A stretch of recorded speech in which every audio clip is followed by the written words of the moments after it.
We are Si and Sophie. This is Coastal News, a home and away podcast, your weekly episode companion podcast for your favourite Aussie soap. Now, I don't know if you've heard, Sophie, Ooh. but Irene's leaving town for a bit. She is. She's flying out somewhere. Where is she going? Because I missed it. I think it was on Monday's episode, and I never got a chance to go back and rewatch it to find out where she's going. Was it though? Was it explained? I think it was. I think I was in the middle of a tweet, and then I was like, she just said where she was going, and I completely missed it. And then I made a note thinking I'll go back and watch the episode, and I didn't get a chance to. So I don't know where she's gone, but I know she's getting a plane somewhere, so it can't be nearby. Yeah. She's hot-footing it out of the way. So that was this week's D story. How are you doing? I'm good, thank you. This heat wave rumbles on. How are you coping? You told us last week you're struggling. I'm not doing well. I'm basically liquid when it goes above 22 degrees. So I'm not great. But how are you? I'm all right, thank you. It's pretty similar. I'm getting a bit tired of the mugginess. I don't mind the heat. We know you know this, but I don't like the whole. It's a bit close, isn't it? It's not the same as being on holiday, is it? It's not the same heat. It is a bit more, like I say, muggy, sticky, and yeah. My brain just doesn't work. You know, on holiday, I don't have to think about going to work and answering questions and knowing things. But here, you have to work in it, don't you? So I just can't. I find it hard to multitask and use my brain when it gets above 22 degrees. I've worked outside all week. Have you? I look like I've been away. Yeah. Yeah. I'm you know me, sun worshipper. But work from home life. I've been a little outside office all week. Lovely. Well, there was a moment where the police helicopter went over because I live in that kind of place, and mute. Excuse me. I'll do that again. Oh, my internet dropped off. But yes, no. I think we're going to have a break in this weather soon if the app is to be believed. Yeah. So, and I'm hoping so, because you feel like you miss out. I've got so much TV to catch up on because I've just been outside morning, noon, and night. So yeah, I have watched Home and Away though. Obviously, can't do a podcast without that. Do you want your headlines? I do. Kick me off. Yeah, I wouldn't reply to your text. I'd be like, you haven't seen it, right? See you later. Block. Yeah, mute, block. Marilyn tries to get out of her stunning organics contract, but it's proving to be a little more difficult than first thought. Lyrics' comeback ramps up as they prepare to head out on tour, but Bree has some reservations, doesn't she? John's surf club revamp gets closer to the green light after he receives a surprise gift. Justin starts community service and answers a call for help. Mac receives devastating news, and finally, is Kahu telling porkies? Please take the time to like, subscribe, and review Coastal News wherever you source your podcasts, and ensure you never miss an episode. So, Mr. Stewart, he agrees with Rue. The skincare business has gone pear-shaped, hasn't it? Oh, God. To coin a phrase. Yeah. Rue, there's this thing, isn't there, where she sort of sits them down like two naughty children, and Rue's rolling her eyes, at Marilyn's, and they're disagreeing, aren't they? Marilyn sees it as it's one reaction. You're blowing this out of proportion, you're okay now. Like, what you're asking me to do is ridiculous, to close the whole business down. And that was pretty much where we stood with it last week when we covered most of the fallout. Rue feels hard done by. She feels like her friend's not supporting her, and it results in Marilyn sort of storming off, despite Alf's best effort at reconciling it, because he just probably can't stand a moment more of the screeching around the house. You know, Maz even says, "Are you still on the same wavelength with this?" Because Maz is saying things that we said last week. You know, you can't be 100% confident about anything. You No. know, and Alfie's saying things to her like, "That's not the Marilyn I know." Whilst you know, he sides with Rue really, but he does sort of see Marilyn's way, and then but basically says, you know, you need to do what Rue says. And I'm a bit like, it's a bit out of order. Yeah. I'm still sort of, you know, trenched in here. You know, Marilyn shouldn't have to forfeit everything because Rue had a bit of a rash. Am I just Yeah. daft? No, I'm thinking the same as you, really. I mean, we had this discussion last week, didn't we? And I said to you, I've got really sensitive skin. I've reacted to products that I bought from, you know, Boots, Superdrug, wherever.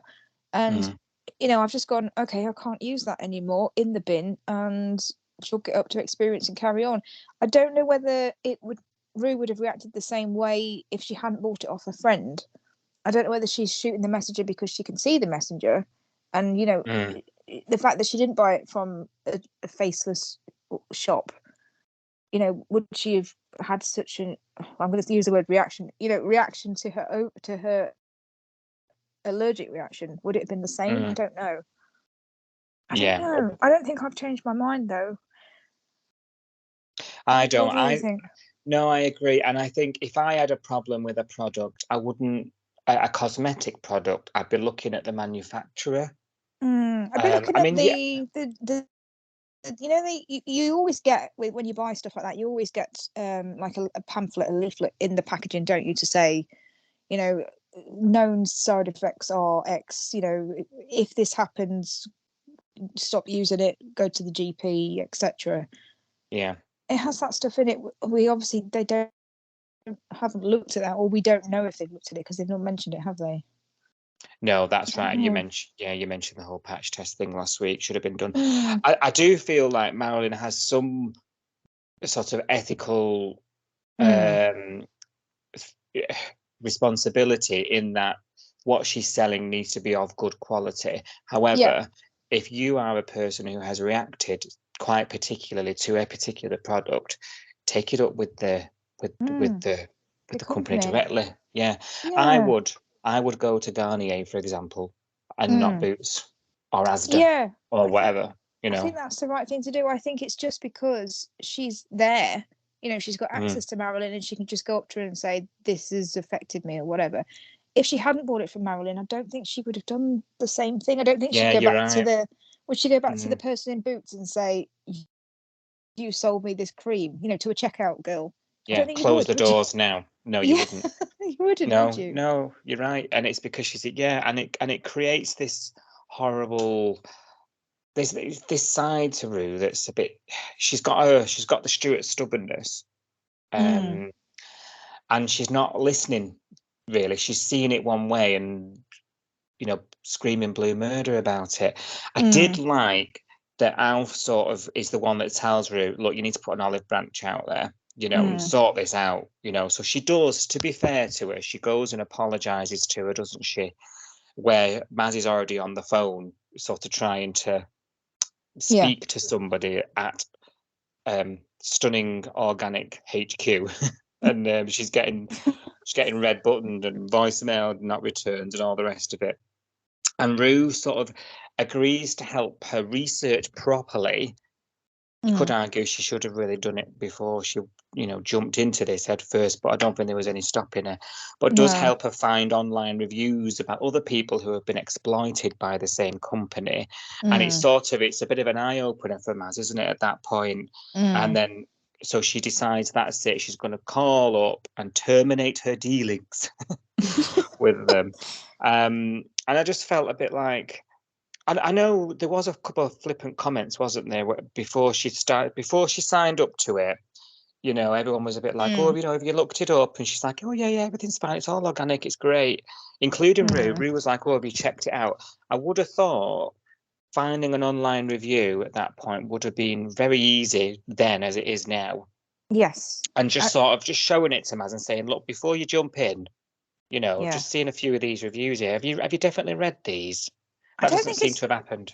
I don't think it's Rue's responsibility to do that though. I don't think it's anybody else's responsibility to do that apart from Marilyn. And I'm a bit annoyed that they've made Marilyn look a bit stupid here, really, because she's not stupid. We've had this conversation before, haven't we? But they've made her look daft because she clearly hasn't done any research on this company whatsoever. She hasn't read her contract either, because it comes out later on that she's signed up for a 1-year contract. Why would she do that when she needs short-term cash just for the wedding, which it sounds like it's imminent? It doesn't sound like this is a long-term plan. I think she has been really daft and took this on, not really researched the company, not really read her contract.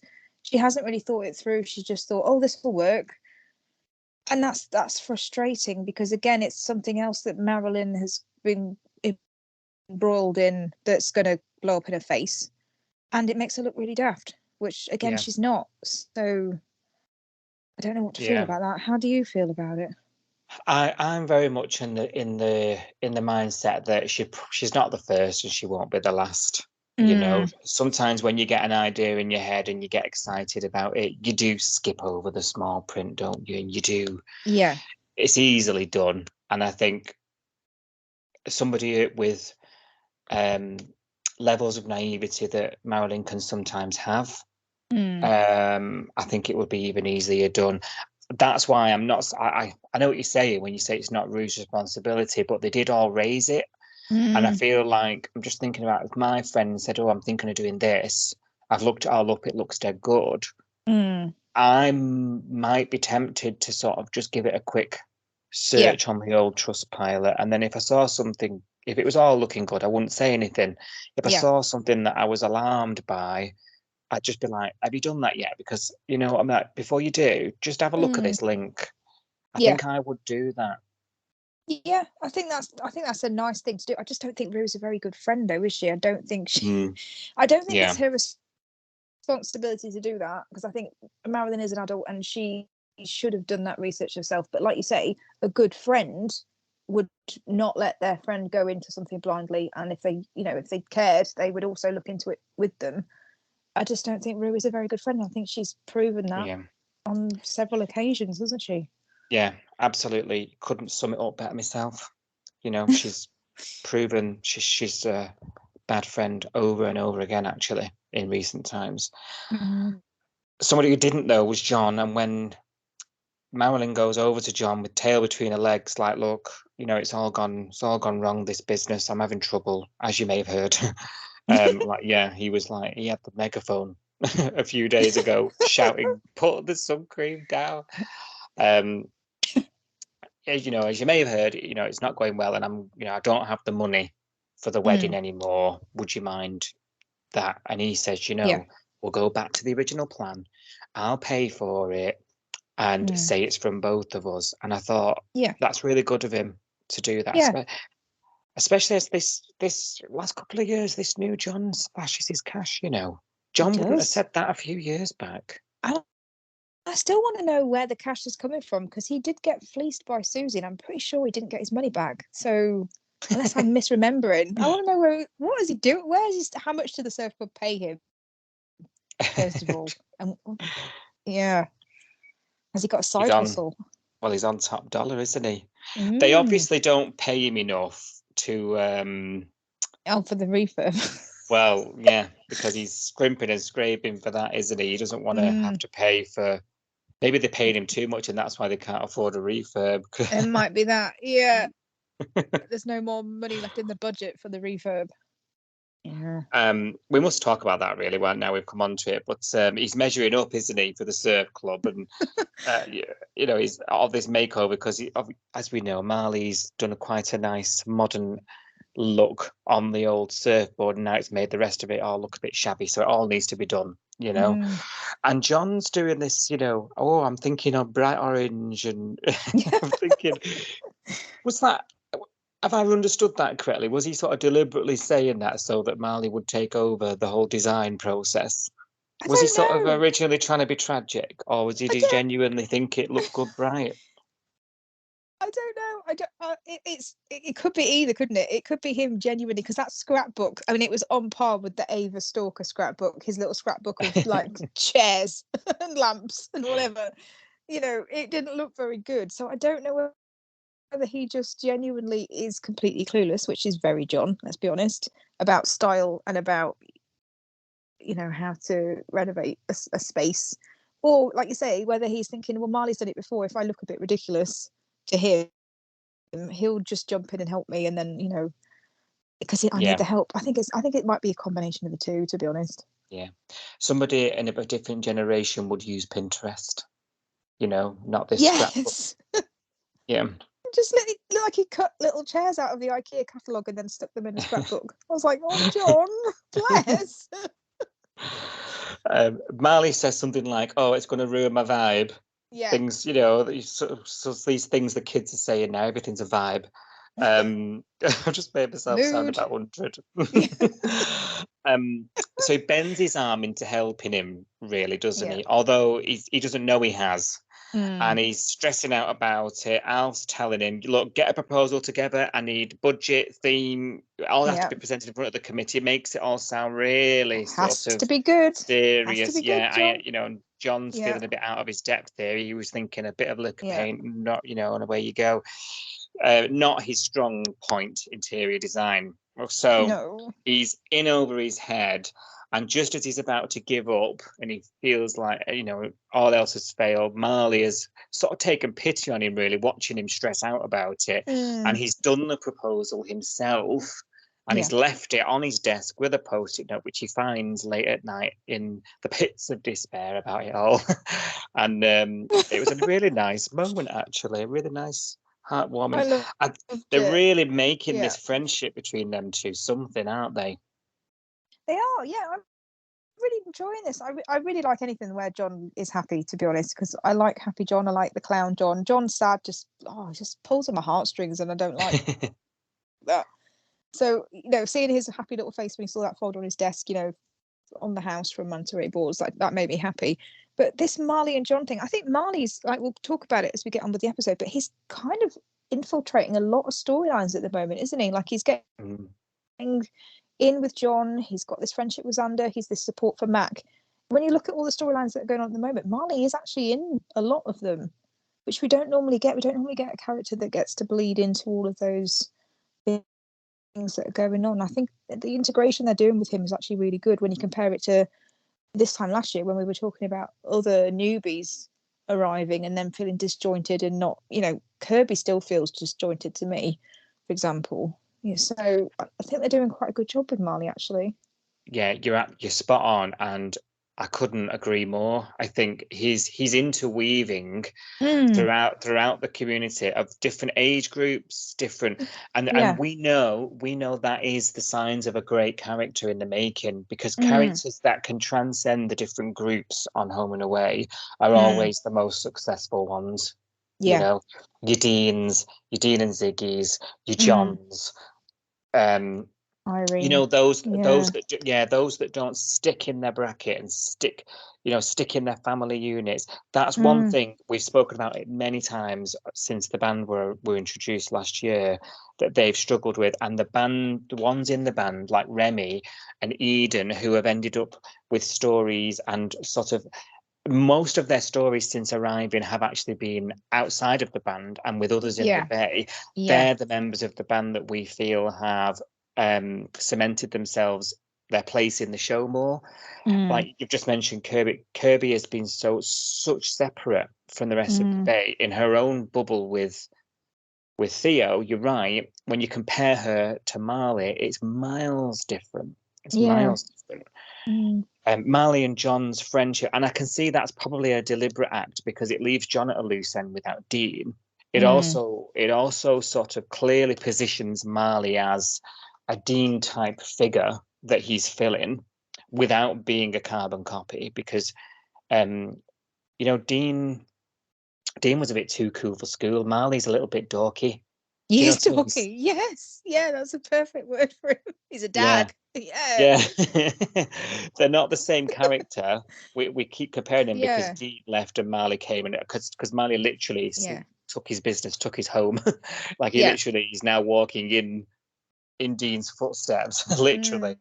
But he's not the same character, and I think it's important that we say that. And you've mentioned there his support for people outside of that surf club set it means that he's everywhere in all scenes. This Max stuff, for example, Max found out, she got that phone call, didn't she, this week, that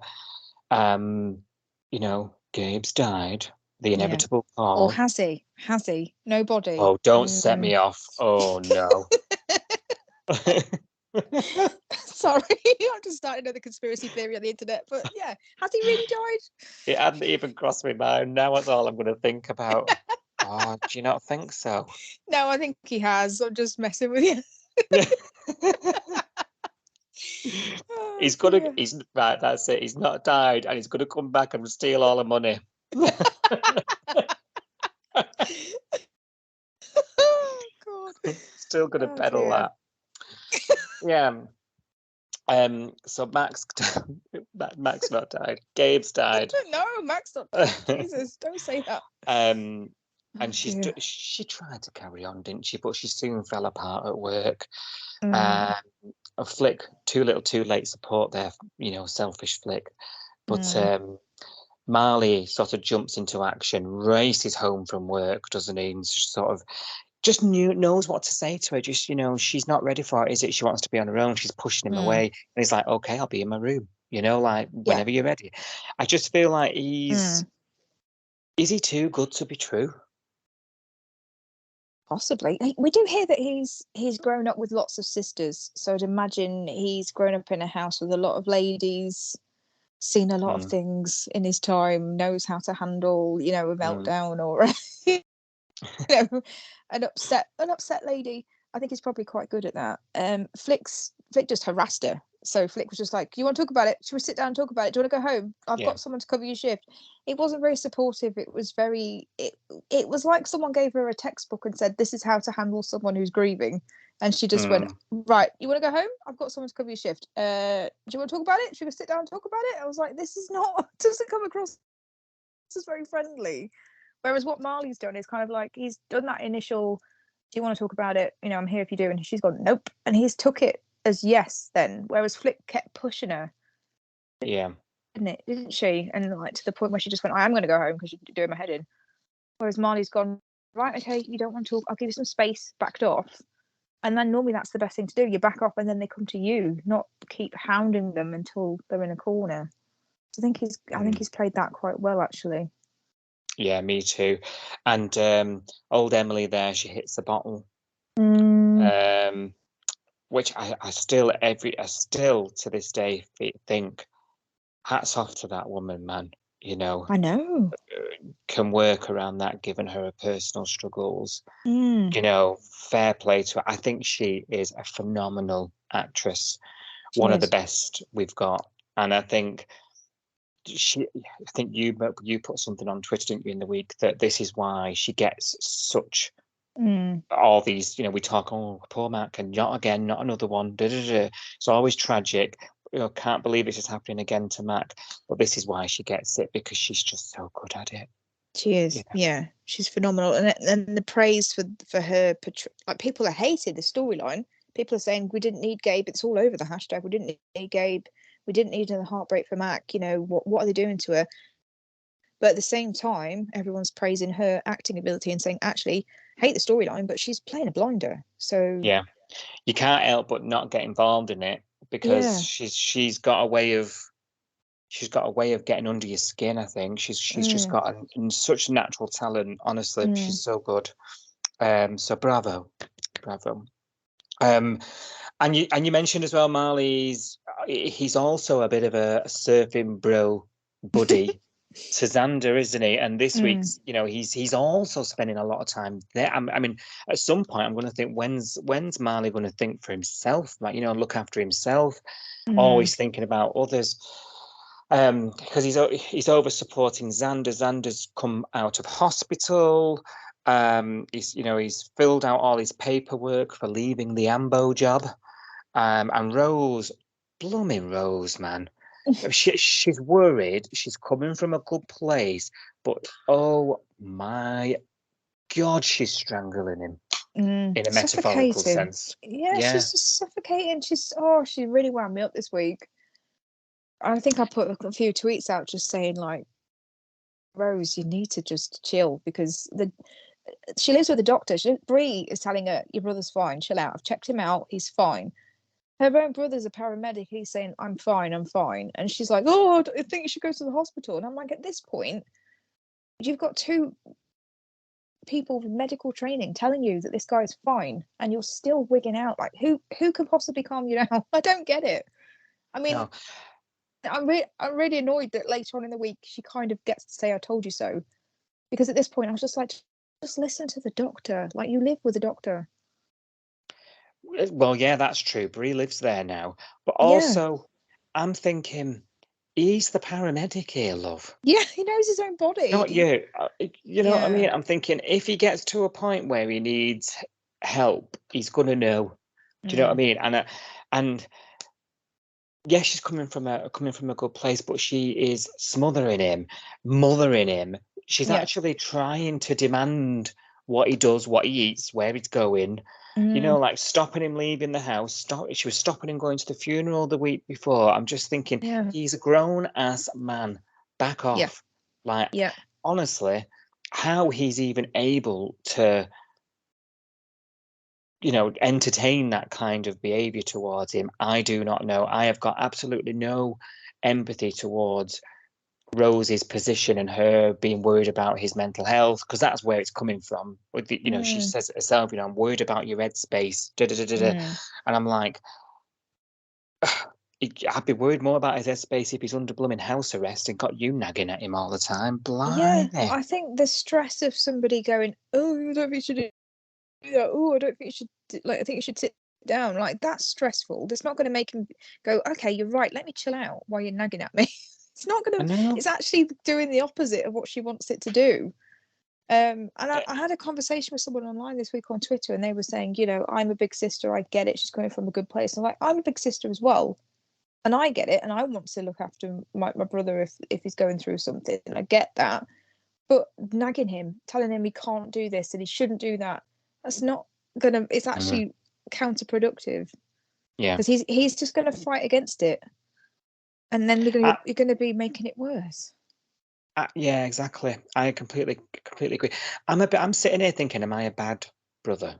Because I'd be like, it's up to you if you want to go for that serve. I think it's a bit early personally, but I think your funeral. I That's what think I'd say. that probably was the right way to do it. I think that's more of the approach that I would take. I'd just be like, look, I think you're pushing yourself. I'm not going to stop you from going surfing, but I think you're pushing yourself. And I don't want to see you, have a setback. But you go for it. And I wouldn't, if he came back collapsed like he did, like Xander did, I wouldn't be like, oh, I told you so. You should have gone to see a doctor. I'd be like, oh God, right, okay, what do you need? It's what do you need, not what do I think you need. I think that's where she's Yeah, going wrong. absolutely. Yeah, 100%. And it only results in him snapping at her. You don't need to wrap me in cotton wool, he says. You know what I mean? That conflict could have been avoided if Yeah. you'd have just approached it differently. He knows deep down it's too. And you know what? All the guy I've watched only long enough to know that a good serve clears your head. Yeah. And he does it. He does the whole goes and looks out to the sea, forlorn look, Yeah. doesn't he, into the Wistful. horizon, Yeah. thinking about his life. Yeah, that's Yeah. that's what you have to do. That's what everyone does, right? Apparently. So anyway, they do sort of make amends. Marley, like I was saying, he's a great help. Gets him watching surf videos, and gets him sort of calmed down, doesn't he? Towards the end of the week, she's worried that he's doing the wrong thing about his career as well. So I think that bromance he's got outside of his sibling relationship with Rose is probably the best thing for him right now.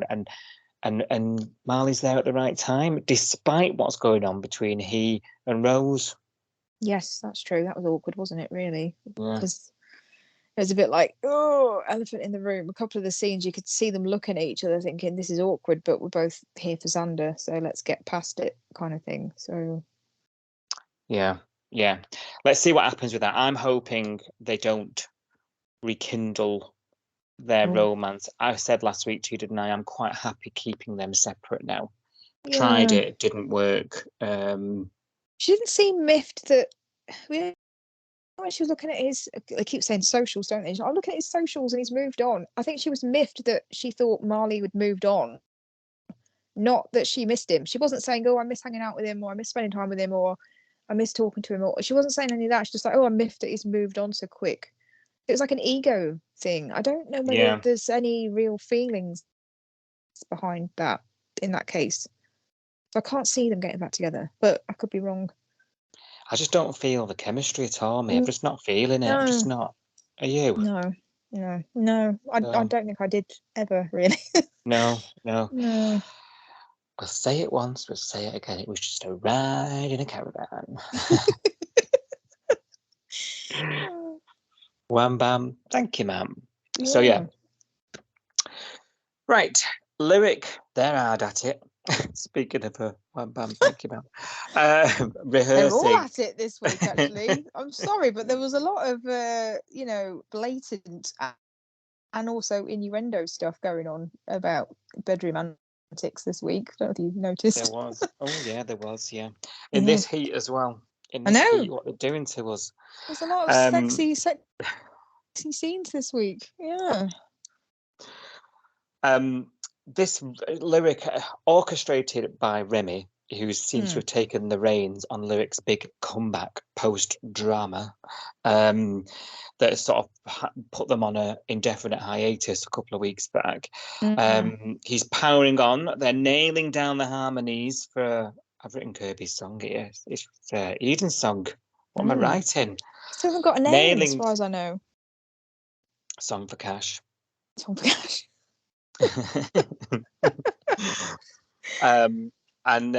Remy's sort of laying down the law. There's this scene, isn't there, where they're all set up and they're trying to, and none of them are feeling the chords or feeling the harmonies and things. And he's laying down the law a bit, isn't it? And the one wants a break, and the other, and they've only just started, and he's like, has a bit of a loses his rag, doesn't he, and leaves. Yeah. Eden follows him. You're like, oh, I roll now. He's got something on his mind about Brie, blah, blah, blah. And he just. It wasn't what I thought. I just thought I was going to be like, oh, I've not seen Brie for 12 hours. But it wasn't, was it? It was this whole, he spouts out loads of crap about ambition for Lyric. And, and I did like, Eden's like, listen, we're the chill ones. What's wrong with you? I did like that line. Yeah, it's funny. Because this was Bob's role in the band before, wasn't it? Because when Bob was introduced, he was the one that was pushing him forwards and saying, we can't just play soul, it's in a backwater town. We're not going to get anywhere. We're bigger than this. We need to be doing bigger gigs in the city. He was the one with the drive and the determination. He was trying to convince Kirby to go off on their own and make it big. So Remy at that time was just like, "Hey, it's cool, just chill. We've got a gig on Friday. It's all good." So it is a bit of a turnaround, really. So I'm glad we've addressed it, because it isn't Remy's normal personality, I guess. True. And it's all, he's booking recording studios. They're getting that album pressed. Yeah. Getting it down out of the album. Yeah, with what money? That's what I want to know, because Kirby's I was about to say job that. is keeping the mortgage or the rent or whatever being paid, but Eden's been in hospital. Remy's had a busted hand. They've not been raking it in. Just as a bit of a sideline here. So Kirby can work at the diner, right, and support the whole band. Rent, food, you name it, supports the whole band through all what's gone on lately. I know what you're going to say. I know but Marilyn, Marilyn can't afford 2p to rub together. I know. I honestly think it's the hair and the nails and the outfits. I think that's where Marilyn's cash goes.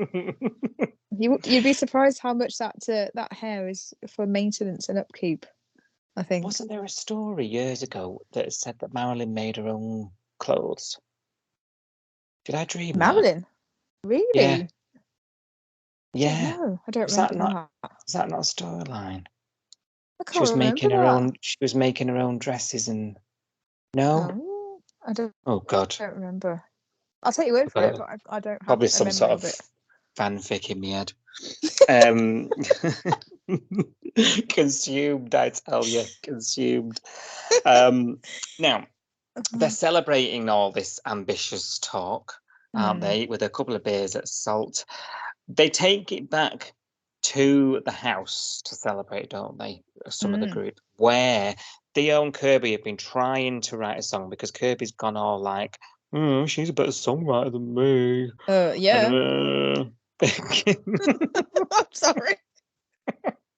It's true. That song is better than anything I've heard Lyric sing in the last 6 months. Oh, Yeah. you're funny. Sorry, And she's Curbs. struggling, and the party comes back, which includes Remy and Breezy. Breezy. Yeah, where did that come from? Breezy. I'm Breezy. What? And she's so not Breezy. That's what's so funny about it. I howled laughing. So I was like, so inappropriate. She's the least breezy person ever. Well, there we go. Unless she's had taco. Uptight. Ooh. That's true. Yeah. Breezy. There's tequila shots, you name it, vodka. It's a heavy night, isn't it? And they're playing a game that Kirby thinks will help her write a song because she's no inspiration of her own. We're being awful now. Oh God. Oh dear, bless her. And they're having to all tell their secrets, and Breezy doesn't want to tell no secrets. She does a whole go to the bathroom and stare in the mirror because she's annoyed.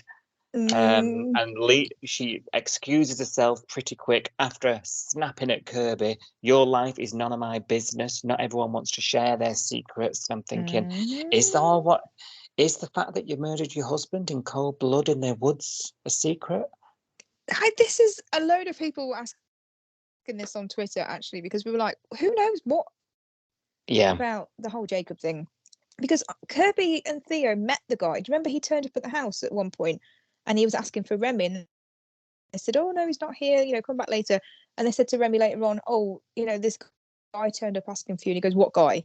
And then they heard from Remy that was Bree's husband and he was bad news. But I don't know how much the band know about what happened. Obviously Cash knows everything. Cash knows that she murdered the guy. He was there. He saw it all, didn't he? So it was on the front page of the Coastal News, sister. Was it not? I think it was. The whole town was reading about this. But so they just all had amnesia, have they? Yeah, or whether she's sort of alluding to the violence and the. Is it something else? Because there's this conversation the next day, isn't there? They sort of make amends as they're rushing off on tour, this 7-day tour, to Gabby Creek and back. Because there's Cash there, she has this conversation with Cash, doesn't she, on her own, and she sort of says, when I'm sort of dreading him going, because when Jacob used to go, he'd come back and it'd be a beating when he gets back. So is it more that she doesn't want to share that side of things and her struggles there, rather than everyone knowing that? Everyone knows that she killed him. I'm pretty sure it's common knowledge. Everyone knew that she was in an abusive relationship though, because she told Mac and Flick that. They knew, because they were like, when he went AWOL, and she told them all. I don't know who knows what. That's the thing. And I think with Home and Away, we'll never know. We'll never know who knows what. It'll never matter, will it? Yeah. So off they go, Lyric, and Bree is sort of feeling a little bit like history repeating itself. It's probably going to take her time to come round and sort of relearn, if you like, that not all men are pigs. Right. We've got Tanya and Kahu, next to nothing, working out on the beach. Tell me what you thought were. What was going through your mind? Not a lot going through my mind, to be honest. Just enjoying the view. It's that bad. I wasn't the only one though. There was quite a lot of reactions on social media, on Twitter and on Facebook, because the Home and Away account actually posted the video of them doing those exercises on the beach at one point this week. Thank you very much. There were a lot of comments. A lot of people very, appreciated that video being up. A lot of messages on Facebook as well. enjoying that scene. I remember laughing out loud at one of them because one of the comments on Facebook was, "Well, you don't see this on Coronation Street." Can you imagine on the cobbles? No, not really. So I did enjoy, obviously very base, but I did enjoy this scene. Not bad for a I'll be honest. lunchtime. Yeah. Yeah. And Tanis explains to him, it's 8 hours a week for you to get trained up, something like that, wasn't it? For him to become a PT. He's got his fire in his belly, he wants to be a PT. Just booking memberships and folding towels is not for Kahu. He wants more. And obviously with that comes a better wage. So it's in his best interest. There's been no discussion really about how long he's staying either. That's been a massive omission for me. It's only sort of 8 days prior that he turned up, said, "I'm going to crash here," muscled his way into the gym as a bit of a casual job. Now he's thinking about PT training. Like, is he sticking about? Like, this is sounding pretty long term. This is what's going through my mind, other than, blimey, those pecs. And he reluctantly agrees to it, actually, and gets him signed up to this training thing. That day happens to be payday. I mean, he's only just started and he's cashed up, as he says. So I thought, blimey, he's paying him in advance. What a job here. He's paydays a few days after you've started, and it sounded like it was a good payday from where he was describing it. He then says all this gushy stuff. I want to pay my way. I'll pay for breakfast. And immediately I'm sus, because who pays for anything in the restaurant? And we actually saw him bib his card at one point. Like, the card reader, card reader came out and everything. Beep, beep. Yeah. Yeah. Yeah. We saw the transaction. And then there's this, just as she's thinking, something's off here. Something is off. We were debating the last couple of weeks since his arrival. Why is he here? What's going on? Why now? There's so many questions, isn't there? And then there's this phone call to his mum, was it? Was it his mum? Yes, he said mum on the phone, yeah. Yeah. And he says he's flat out on the trawler. They're all biting. The catch. They're all biting. So he's sort of told he's told his mum he's got a fishing job. Yeah, I assume that's what he used to do before he came to the bay, and he's now telling porkies and saying he's still there. That's what I've assumed. But this is Tane's auntie, I'm assuming, if they're cousins. So that family's not talking. They haven't got a WhatsApp group where they all post updates, because why does his mum not know that he's with Tane, and why does Tane not know? It's very odd. There's something. Yeah, something. Why is he lying? Has he been fired? Is he ashamed to tell his mum? Yeah. And why Australia? He's not going to be able to keep that up for long, is he? No, he's in a different country with no money. Yeah, even if he'd been fired from his job, he'd just say, "Oh, I've had a change of heart. I've quit my job. I've gone to see Tane, because he talked about his wonderful life that he's got at Summer Bay when he came to see us on his honeymoon, and decided to go and see him for a trip or whatever." He's obviously scared of his mom, or scared of the reaction that she's going to give when he tells her the truth, but I don't know. Or you'd at least pretend to go to work, wouldn't you, and just go to Costa all day or something? Yeah, but he can't be living with her, because No. it can't be a job that he does and then goes home at night and goes to bed, because she'd know, because he's in a completely different country. So he's a seaman, works out at sea. Seaman, yes.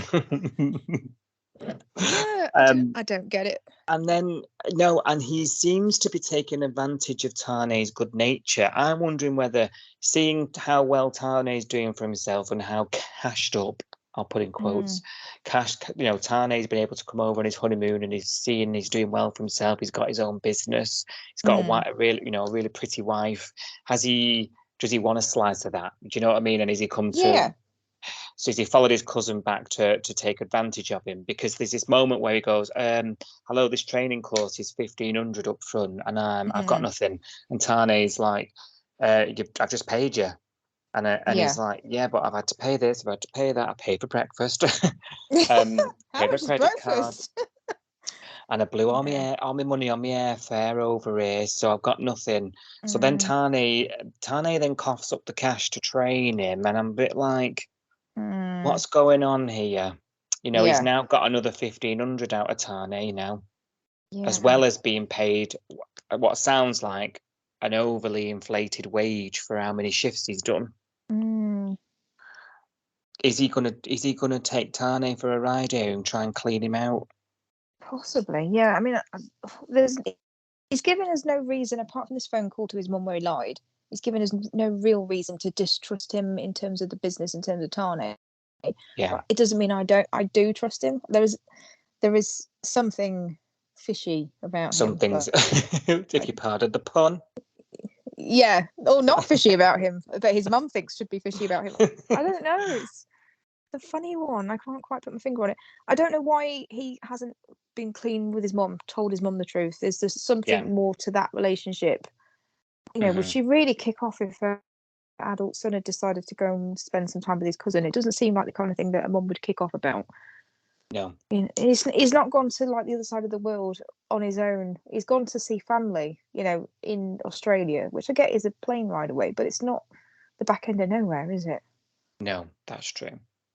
He's an adult. I don't really get it.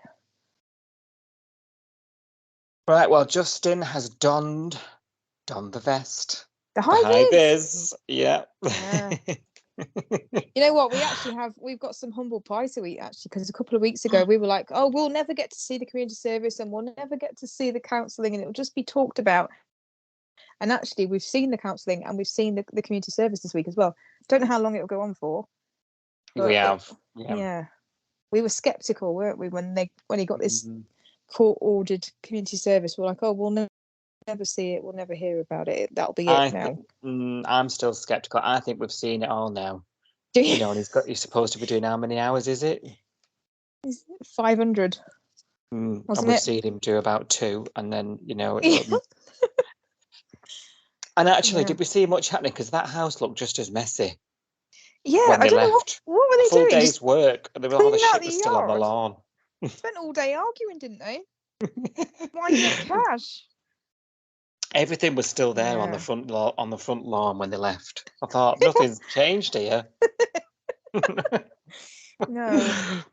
I think I text you. I mean, my house obviously looks nothing like that, blimey. But I said to you, I could do with a crib round here if they're cleaning houses up now, blimey. Yeah, I could do with one up my gutter, that's for sure. Excuse me? My leaves! In my guttering. Yeah. Moving swiftly on. Leave it. Enough said.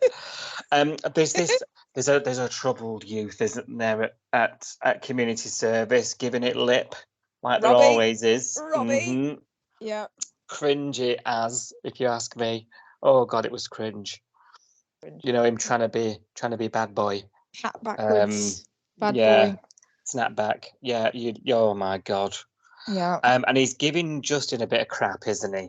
You know, he's claiming favoritism because he knows Cash, and he's asking him to do more than Justin, and Justin's trying to keep his nose clean, isn't he? And the more he badgers him, the more risk there is of Krakatoa Justin exploding, and he's already in there for his anger, you know. So you're on eggshells watching these scenes, or at least I was. Yeah. Just expecting Justin to blow. Yeah. It just proves again that Justin has not got a handle on his emotions, because this kid's he's just a kid, really, compared to Justin's age. Justin's the adult. He should know better. He should be able to let things slip off him. You know, he's giving him lip. I get it. But at one point, you've got to learn to let things go and not take everything so, like Justin. I know. Doesn't help himself, does he? No, he really doesn't. He's got a long way to go. He has. Another 400 and... Should do some maths now. 480 I think the counselling hours. needs to be fast tracked, because part of me was thinking, is this a test? Is the counsellor sent this, this gobshite to do community service with him? Try and wind up that one and see how well he's doing on his anger management, and if he fails, I don't know. But no, he was just a random gobshite. Go on asking about his dad.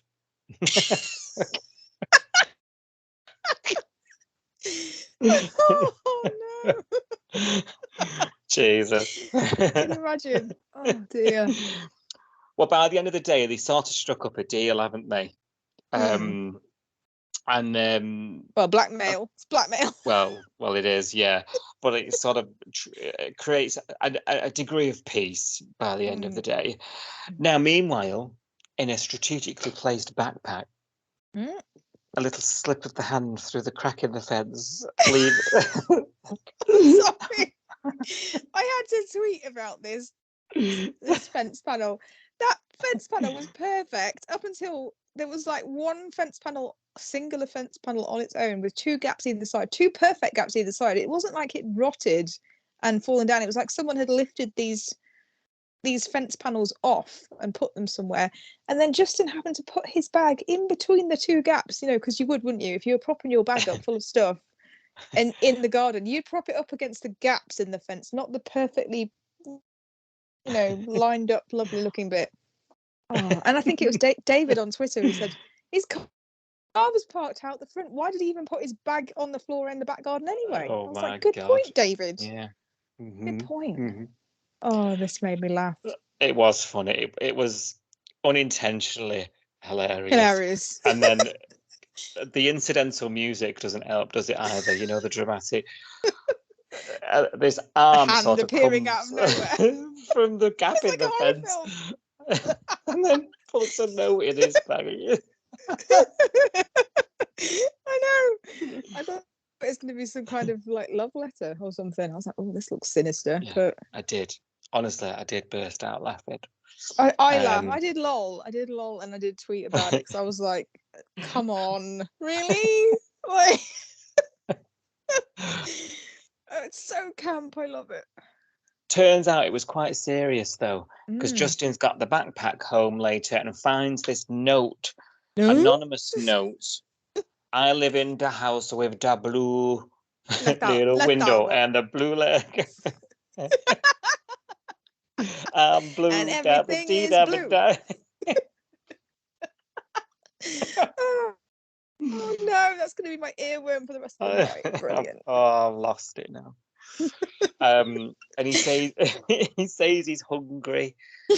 Does he say he's hungry? What did the letter say now? So I need food. I think it said.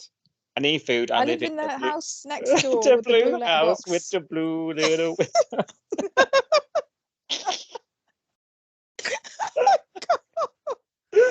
I can't breathe. Why is it so funny? Why is it so funny? Oh man, I can't breathe. It's too hot for laughing. Oh, I'm sweating here. Oof. I know.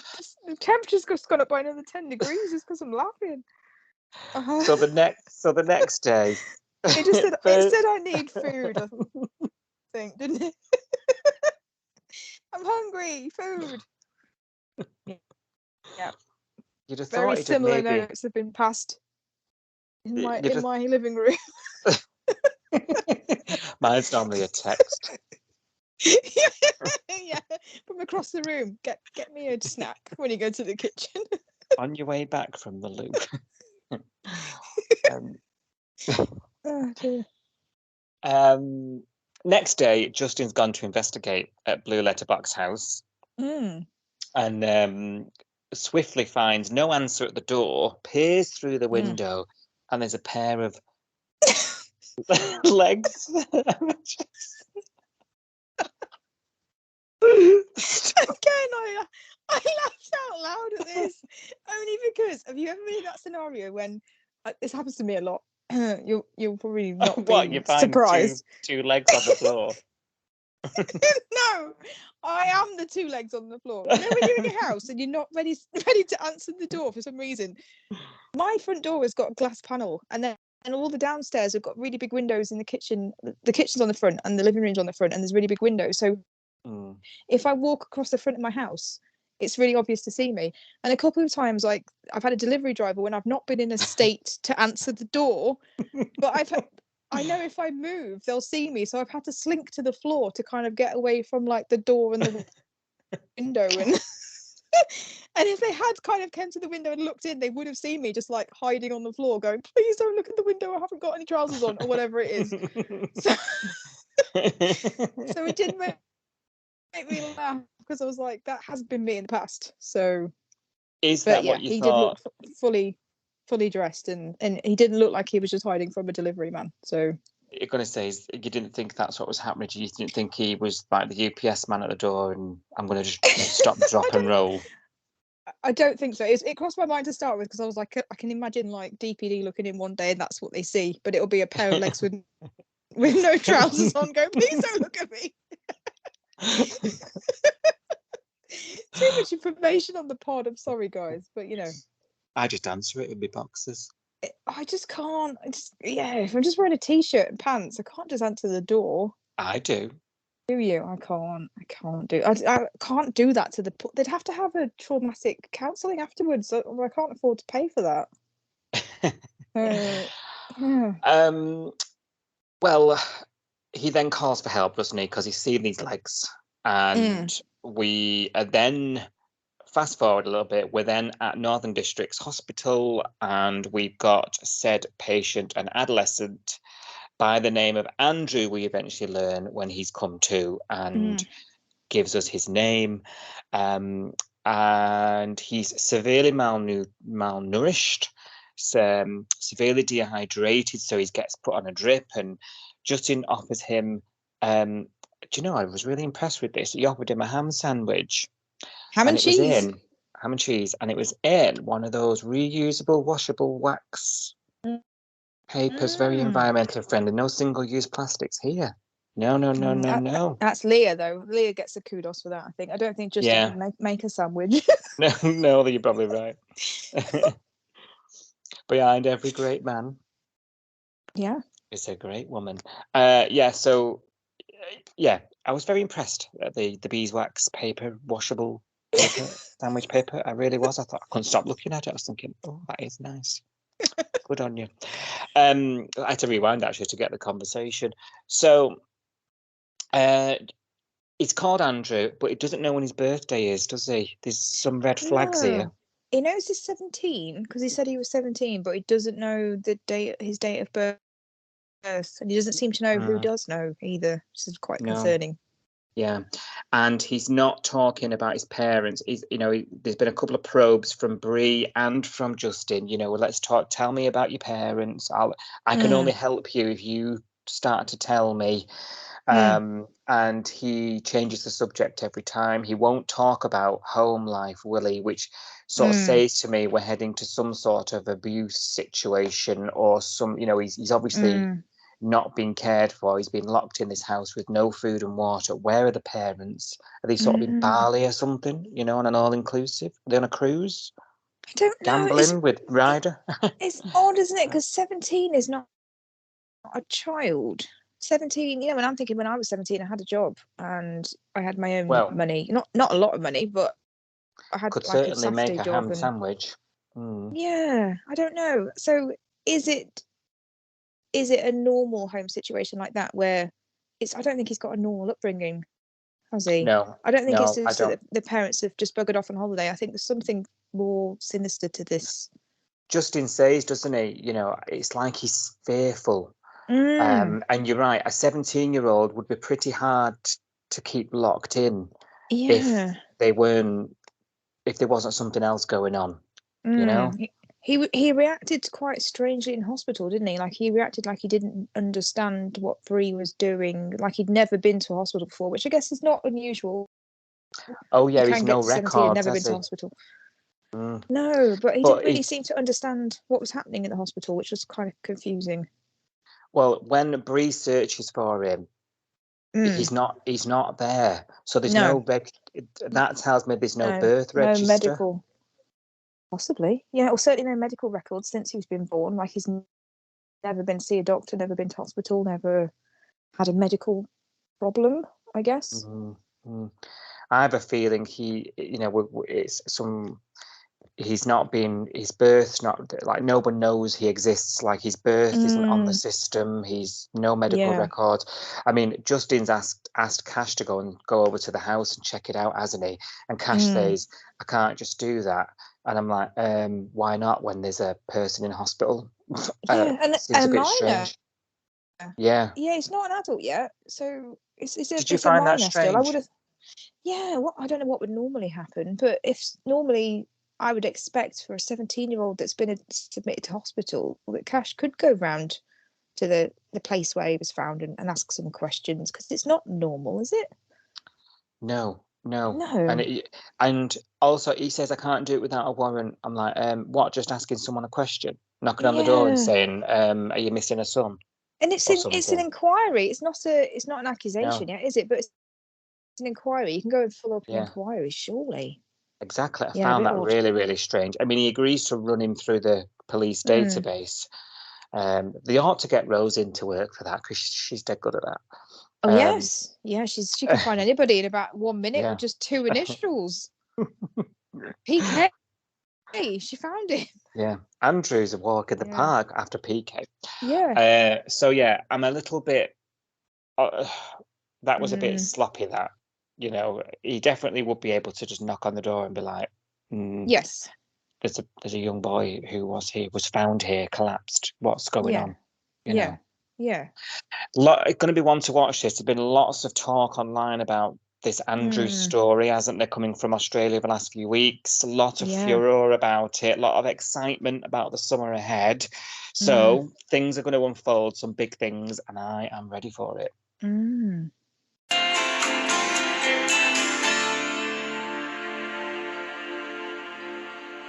Hello, listeners. Yes, I'm talking to you. You listening to us right now. We want to know what you think. What do you think about what's been going on in the Bay this week? You've just listened to us for probably an hour banging on about what we think of all the shenanigans that have been going on in the Bay. But what I do in this segment's called Your Say on the Bay, is I go and have a look and I have a bit of a nosy at your comments and your reactions on social media. And then I basically read them out to Si, and we sort of chew over them and see what it is that you're thinking about everything that's happened this week. So just before we crack on with that, just a reminder that we are on Twitter, Instagram, Facebook, YouTube. If you search for Coastal News Podcast, or our account name on most of those platforms is Coastal News Pod. Come and find us, like, subscribe, follow. We watch the show at 6:30 p.m. pace on 5-star, and we tweet along with the episodes as well. And lots of people join in with that conversation on the hashtag. So if you've got any thoughts about anything that's going on in the Bay, you want to share, get off your chest, then come and chat to us, because that's what we like doing, talking to you guys about what you think about the show. If you're not on social media, we also have an email account, which is coastalnewspod@gmail.com. So if you can't get in touch with us on Twitter or Facebook or any of the other ones I've just mentioned, then drop us an email as well. So let's have a look at what's been happening on the socials. As they call it, the socials on the show. Have you noticed? They don't say like Instagram or Facebook, or I think is it Hollyoaks that says face friend or something, instead of Facebook. Oh, God. They've got a different name for some of them. Product placement in it, but they're not allowed to. Well, they have Vinted. They talk about Vinted a lot on Hollyoaks, which is really weird, because they obviously have some kind of sponsorship deal with them. So within the episode, a character will get their phone out and go, "Oh, I'm just going to put this top on Vinted," or "I've just bought this top off Vinted." It's really weird. Oh, and they my show God. it on screen. You can see like this. You can see it on screen. Really strange. My God, that's awful. That amount of product placement. It's so strange. Yeah, we don't really get that in Home and Away, do we? But they do say the socials. So let's have a look at the socials. So shall we? God, that was difficult to say.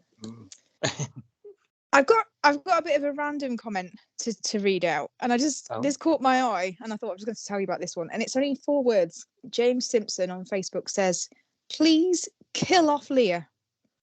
Oh. And you know what? It was a reply to something completely different. I think it was a video of Marilyn and Alf, or something else. It was completely different sort of post, nothing to do with Leah. And James Simpson just came out of nowhere and says, "Please kill off Leah." And someone called Marvin chipped in and said, "No way, Salah's pass the baton on. She's got to carry it. However, she has got at least 10 near deaths in the next 7 to 8 years. And James replied and said, she's got more lives than a cat. So well, what do you're you not think wrong, of that? James. What do you think of that? Kill off do you remember Leah? when well, she's Marmite. I'm telling you, she's a divisive one. So I Mm. know a lot of fans who absolutely loathe her, can't stand her. Really? So I remember us having this conversation a while ago, and you saying to me, Leah's Marmite, and lots of people hate her, and I was like, what? And I didn't get it. I didn't really get it. Now you've told me, I can see it, and I understand why people are saying it. But even when she like winds me up, which she does wind me up, but she gets a bit high and mighty, and that sort of that temper and all that sort of stuff, and she pokes her nose in where things aren't wanted and makes things worse a lot of the time. So I do get it, but I've never said to kill her off. I just see it as part of the character. It's a little extreme, that, isn't it? Yeah, I just accept her for what she is, I guess. But yeah, I was quite surprised by that because it came out of the left field. So I was thinking, what's Leah done lately that deserves being killed off for? I know, yeah, other than her life partner being an absolute tool. And we've been praising her, saying actually she's dealt with it very well, actually, very calmly. Yeah, she hasn't done the full Leah explosion that we've seen so far.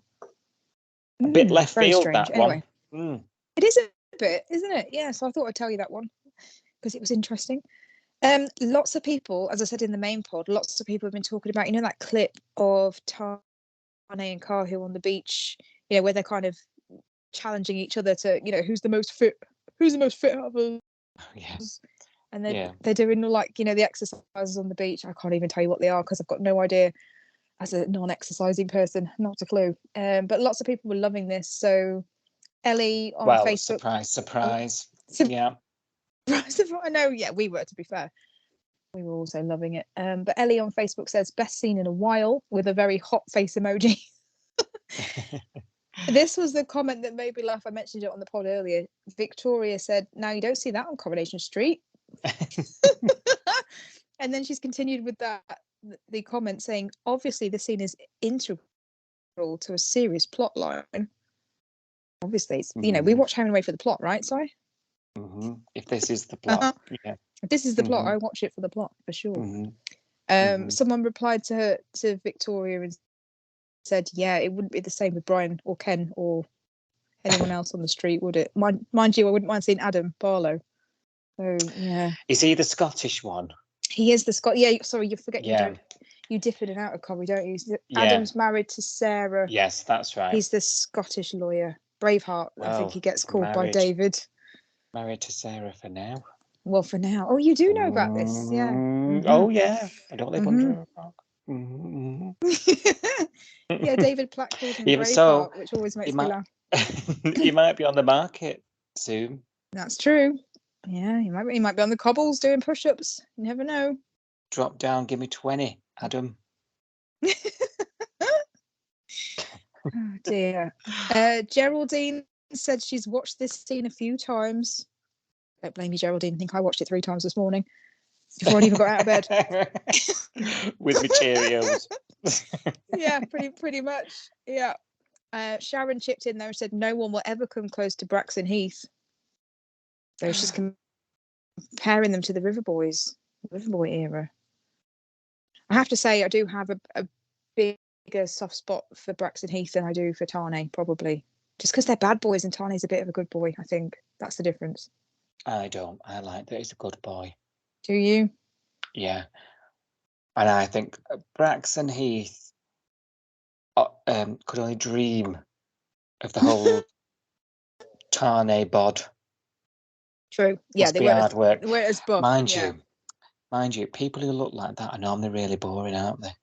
It's because all they do is eat chicken and go to the gym as well. No, what else? You haven't got time to do anything else, have you? When you look like that, you've got to be very good and very. Yeah, Tane's not going to be sitting down with a bottle of plonk, is he? With me, do you know what I mean? I doubt it. Too many cows, too many sugars. Pizza. No. Not enough pizza for me, unfortunately. Yeah, whereas Heath, you see, Heath could be fun. Oh yeah, for sure. or Keith as we used to call him. I don't know how that stuck. That he's just called Keith in this house. Oh, he's so not a Keith, though. I think that's why it's funny. Yeah. So yeah, a little flashback to the old River Boys, which I always love because I love the River Boys. But Anne's not feeling Kahu. She says, I think he's going to take Tani for all of his money, especially now that he's seen the accounts at the gym. We said, didn't we, on the discussion this week earlier on in the podcast, is he trying to click? We left it on a question, is he trying to clean Tane out? I wonder. He's definitely just fleeced him of 1,500 quid. I am in two minds whether we'll rock up to Home and Away next week and Kahu been making excuses about why he's not booked onto this course. Yeah, true. I think he's telling his mother he's got some big. I was about to say high-flying fishing job. Maybe he owes his mum some money. Maybe that's what that whole conversation was about. Maybe he owes her some money, and she was like, "When are you going to pay me?" And he's like, "Yeah, it's all going well. So I'll have the money soon." Maybe it's. And he's told her he's earning X amount doing this job that he has to work away for, and in actual fact, he's bumming about Summer Bay. I mean, being a bum in Summer Bay, he's not bumming about Summer Bay in the verb sense. Chance would be a fine thing. Sorry. Oh my god! Shut up! Carry on. Oh my god! Talking to myself here. That's too funny. Oh, I've got really hot again. Jeanette is also agreeing with Anne, so Anne's thinking he's a bit dodgy. Jeanette's calling him shady. He's shady.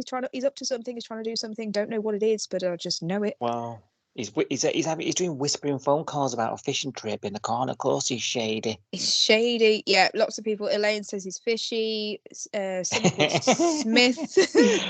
The fish puns are the best. I don't know why. I know he's not fishy, but he is fishy. But he's supposed to be fishy, and he's not fishy. It's very confusing. Yeah, and then someone saying, "Don't lick the TV too much, Andrew." Thanks, Andrew. I'll try not to. But that scene was quite lickable.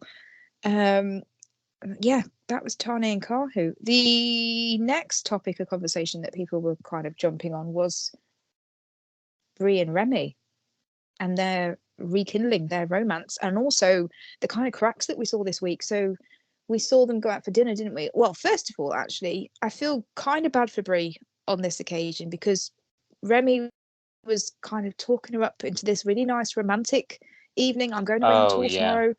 So let's spend the night together. Let's have a bottle of wine. Let's have a quiet night in. And she was thinking, oh, romantic. It didn't turn into that, did it? It turned into, they went out for dinner, but they ended up on a double date with Eden and Cash, which Brie looked really uncomfortable with. And she's kind of looking at him like, I thought it was just going to be us. And obviously Remy was oblivious, didn't even pick up on the vibe that she was giving off.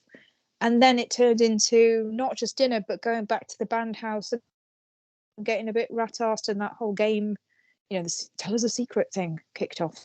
So she was already uncomfortable before she got to the house, and then I think she kind of exploded, didn't she? So Mo on Facebook, she said the reason why she's like this is because when Jacob left to go to work, she could relax, but when he came back, she was scared because he was an abuser. We talked about this on the pod, didn't we? It's going to take her a while to get past that cycle of he runs away and I can go, oh, okay, I can breathe out, and then he comes back and I'm on edge again. And she's kind of still living in that moment, but obviously it's not the same now because Remy's not like that. So she doesn't really know how to feel, does she? I think that, I think it's the same. And I think it's going to take a long time to unlearn that behaviour because it's all she's really known. She's married to Jacob for a long time. Yeah. I'm going to share a thought with you that I was going to internalise, but I feel like it's probably a good point now you brought it up. Just very quickly, obviously other comments to read out. But this whole scenario, do you know, cast your mind back to, was it last week before, and Cash was feeling sort of pushed out when Eden and Remy were tickling and tickle fight. And Cash had to sort of come to terms with how tight they were and he was asking them to sort of cool it and not sit on my girlfriend's lap and all that business.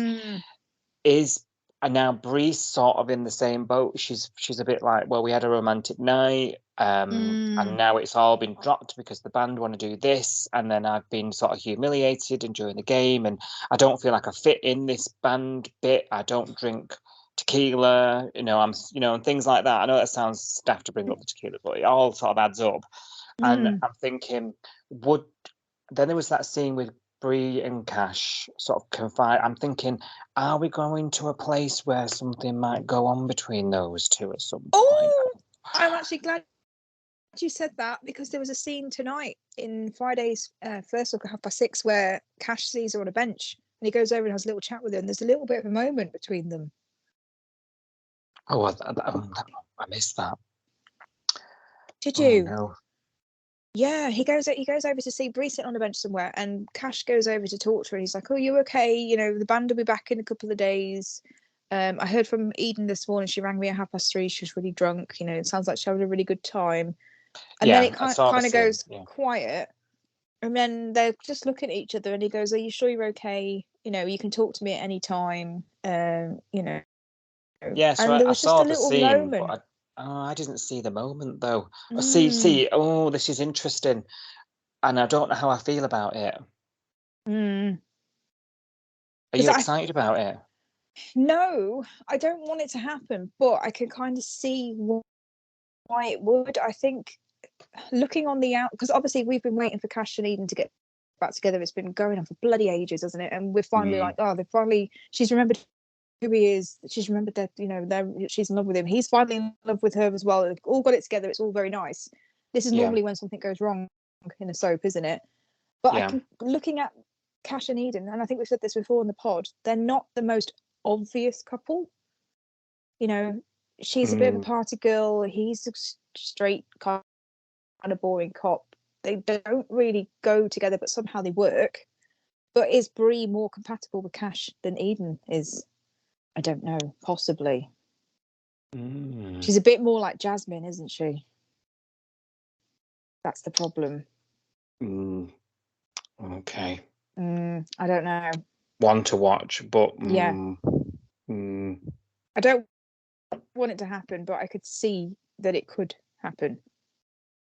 You know what I mean? Yeah. Okay. Well, that's our say on the bay. Let's get back to your say on the bay. Yeah. Sorry. Just had to bring it up. Sorry. No, I think you're right, because I think it crossed my mind as well, but I thought I kind of squashed it back.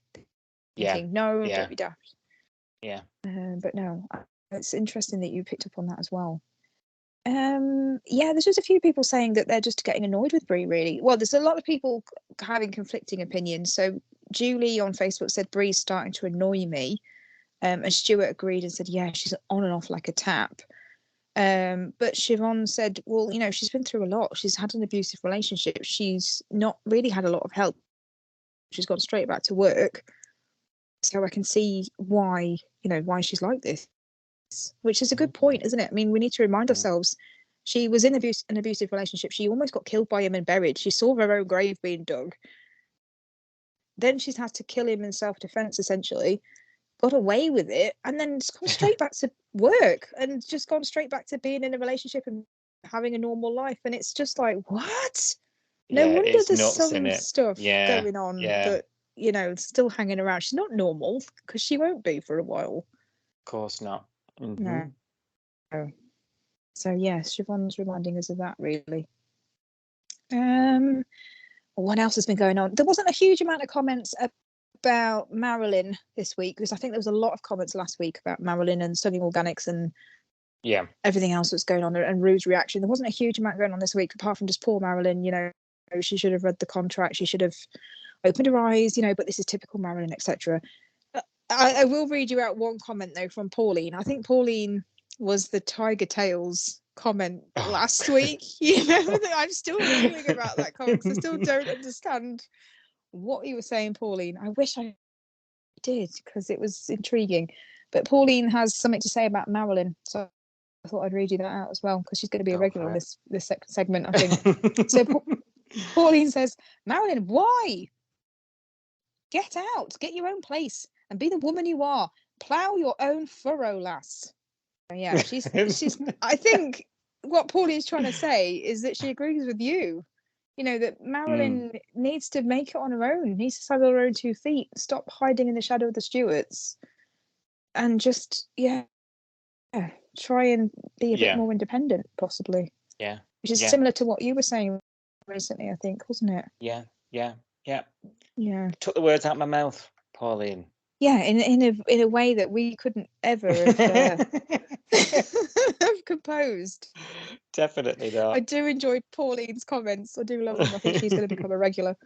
Keep them coming, Pauline. Love them.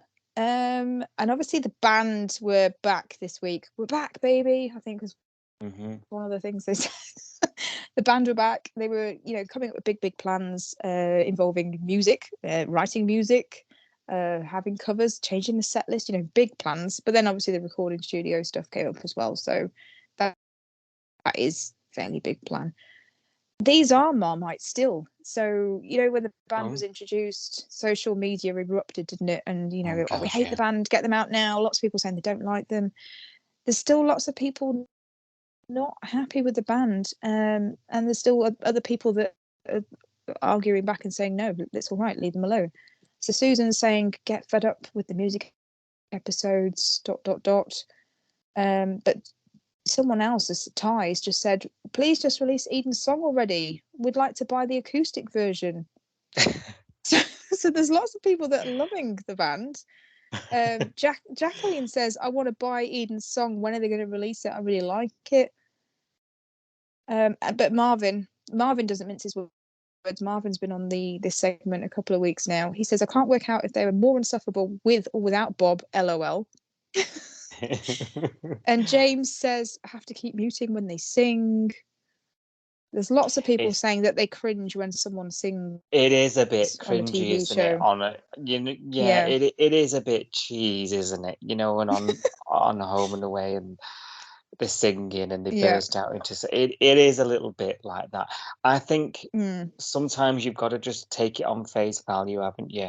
Otherwise, they're going to do it, so otherwise you're just not going to enjoy it. So if you just let them go, I also sort of want to bite the pillow, bite the cushion. Because it is a very like that, isn't it? But you just got to sort of let some of those inhibitions go, and just it's seconds of the episode in the grand scheme of things. I think I've mentioned a couple of times about the relatability of the band and how much of band business we're getting. I think, in my opinion, and I could be completely off the mark, but I think that's why people are struggling to get on board, because I'm not actually on board with the band. I'm on board with the characters, but I'm not particularly fussed what they do for a living. I'm not really not fussed that they're going on a tour and having a week off the show. I'm really not fussed that they need to write more material and they're gonna record something. And I'm really not fussed about the set list. None of that stuff bothers me because that's not relatable to me. I'm not in a band, and most people aren't. Most people aren't in a band. So what is if that's their job, what is more relatable to me is the relationship stuff that Eden's gone through, and the stuff that supporting your partner, like what Theo and Kirby are going through, and Remy's injury, and and all this domestic violence. So that stuff is stories I can understand, and develop some sort of response to, an emotional response, should I say. I just think the day-to-day running of a band and its ins and outs dramas doesn't really sit with these people, and that's why these people are just like, can't stand them. They're not getting, and sometimes it's stopping them from investing in the character. Yes. There's four individual characters there. Do I really want to watch 10 minutes of a 22-minute episode of them trying to work out whether the chords are right on a song? No, I don't. Yeah, it's fair enough. Yeah, and you're not the only one that thinks that as well, because Lindy's pretty much said the same thing. She said, I love the characters separately, but they ruin themselves when they come together as a band. Cringe, you know. So it's the same thing as you. Like, some people are taking them as individuals and saying, actually, I'm enjoying the storylines as individuals, but I don't enjoy those band scenes. And other people are just writing them off completely and saying, just don't like the band. There's a reason there is no other drama out there that is about how a band operates and runs. Because actually, behind all the big rock bands and rock stars and pop stars, and it's a very mundane business behind the scenes. We all see the glamour up front, don't we? But the business side of that music industry is, it's all hard yakka and money, and do you know what I mean? It's not very exciting. It isn't, but what would they do? What would this group of 4 adults do as a job in the Bay if they weren't in a band? Do you know what I mean? What else would they do? Because this brings us back to that time-old thing of there's not enough businesses, there's not enough sets to cover in this amount of people having realistic jobs in the Bay. Well, I would argue that they're all employed. Yeah. You've got Eden. I mean, she's supposed to be at the Salt. We don't see her there too often, but she's not there since Flick came back, is she? No, but she got this sort of part-time gig at Salt, didn't she? We've got Kirby over at the diner. I know what you're saying, they're well-worn paths, well-trodden paths, aren't they? You know, pretty obvious job to have. Remy busks, and that seems to support whatever he needs to get out of life. Is busking, and I actually don't mind the busking. You know, it's a bit cringy, but I actually don't mind it because it makes sense that he needs money. You know, like, and Remy's the type of personality as well that can get away with the busking, and it not be too offensive to me. Theo works at the garage, which I'm surmising is closed right now because there's no actual trained mechanic to work there. But so I would argue that they do have something outside of the band to sustain themselves. They do, yeah. I just don't. Yeah, is it? I don't know. Is a diner job or a job in Salt, you know, waitressing, is that enough for a 30-something-year-old? Exactly. This is it. Well, I mean, Remy's pushing 40. He wouldn't act like it, does he? No. This is another thing. That's something else that adds to the you know, if all 4 of them were 17, like your K-pops and your they'd probably get away with it more. Yeah. It's because they're older. It's a bit like you would have grown out of it by now. Yeah. If you hadn't have made it as a band by now, you'd have grown out of it. And sort of got a mortgage and got a desk job. There's an argument for that. Yeah. Well, that's my 2p anyway. That's your 2p. Sorry, well, I think it's fine. I think you are kind of sort of similar to a lot of the comments that are on social media. So it's interesting that, you know, people do think the same. Like I say, Lindy's saying the same as you, like the characters separately, but don't like them as a band. If the band tanked and they just disbanded, not much would change. Yes. On the show, would it? No. Really? Yeah, we wouldn't really notice that much, I don't think. We wouldn't have to sit through them insufferable meetings. Yeah, that's true. Alan calls them the band bogan. He says they've wrecked the series. He says that band bogan in question mark has wrecked the series totally. But then someone else has replied to it. Natalie said, I don't agree. I think that, you know, what Cash and Eden have got together and what Eden and Remy have got together, it's not wrecked the show at all. Do you think there's a band out there that someone's like, oh my God, there's a bass player in a band somewhere and they've watched it and gone, finally, someone's done something for me. Maybe. It's got to relate to somebody. Not every storyline's going to relate to us, let's face it, especially not the young guns. You know, back in the day, things like the Ava storyline, maybe I would have been more interested in. I don't know. Yeah. Not that I was a stalker, but because I was probably her age at one point, and maybe that would have been more interesting. I don't know. It doesn't really relate to me now, but it must relate to somebody now. Yeah, of course. I'd have thought. So this band storyline, seeing them rehearsing, seeing them talking about gigs, seeing them like talking about socials and talking about recording studios, it must be someone else's dream, or someone else is doing that right now, and they're also finding it really difficult to get started. Yeah, Get their foot in the door, and seeing this band on screen also going through that, and like that the whole thing this week with Kirby, with her kind of writer's block, that frustration of, I need to get a song written but I've got no inspiration. That must speak to somebody out there that's in that same position. Not to me, but there must be someone out there that watches the show that's in that position. So I think you're right, it doesn't cater to the masses, but I don't think Home and Away necessarily has catered to the masses in a lot of the storylines that they've covered over the years anyway. Yeah, fair dues. Yeah, fair dues. But yeah, they are Marmite still. It's been almost a year since they turned up, I think, isn't it now? So they came last summer, didn't they, for us on screen? Let's see. Let's see if those comments are changing this time next year, eh? Let's see what happens.